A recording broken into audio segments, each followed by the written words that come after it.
My name is Zuby Onwuta. I hail from Onitsha in Anambra State, Nigeria. I immigrated to the United States in '95, and when I got there, I decided to study medicine. I felt that it was a very good place to embark on something very challenging since they have access to cutting-edge technology. Unfortunately, I was diagnosed with Stargardt's macular dystrophy. It's a form of macular degeneration. So that both ended my aspirations for medicine, and also that got me a medical discharge from the US Army. And so I settled for something with a much shorter length of time in studying, which was computer engineering. So my journey led me to this point, being that I did have aspirations to study medicine, being that I did train as an engineer, and also being that I became legally blind. I threw myself into researching not only to understand the root causes of some conditions of macular degeneration, but also now using my engineering background, which was all about solving problems, looking for ways to solve these challenges, looking for ways to make life easy and convenient for people who have this condition. So let me walk you through ThinkAndZoom.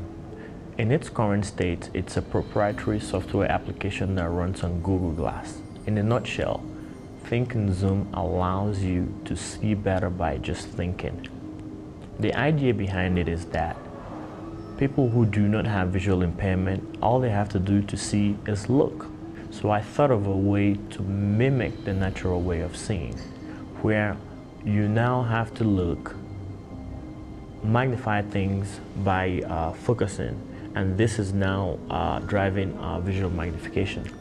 The app currently runs on Google Glass, and it listens to EEG focus coming out from your brainwaves. So the application will listen for the focus signal, and then it will perform magnification on Google Glass. But this is just a prototype.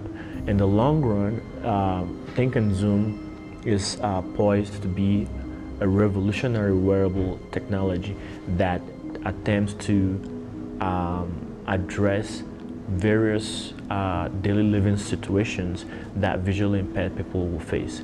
For example, when you put it on, there are proposed features where it will enable you to simply use predefined motions, like you're looking at a piece of text and you can just pinch and zoom, and the surface where you just zoomed over with your fingers will be magnified. Or you can even pipe whatever you're looking at, if it's text, through technology like object character recognition, and you can just simply put on earbuds and you're listening to, like if it's confidential information and you just want to listen to it. So what I'm holding in my hand is called an EEG reader, and this sensor here is the reader. So this model is able to detect both your focus or concentration level, or also your meditation level.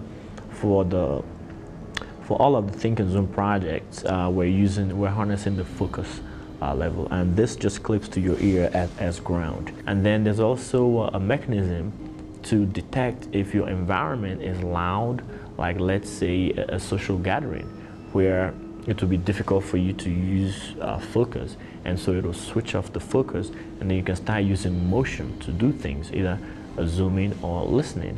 And if you're in a library where it's quiet, it will turn off the motion sensors, and you can start using your EEG sensors, and you can now think to magnify or to listen. So that's the end goal.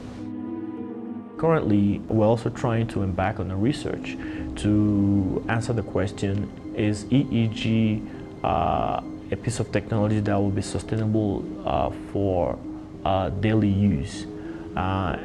Particularly when you're talking about vision and visual impairment, you use your eyes about 16 hours a day.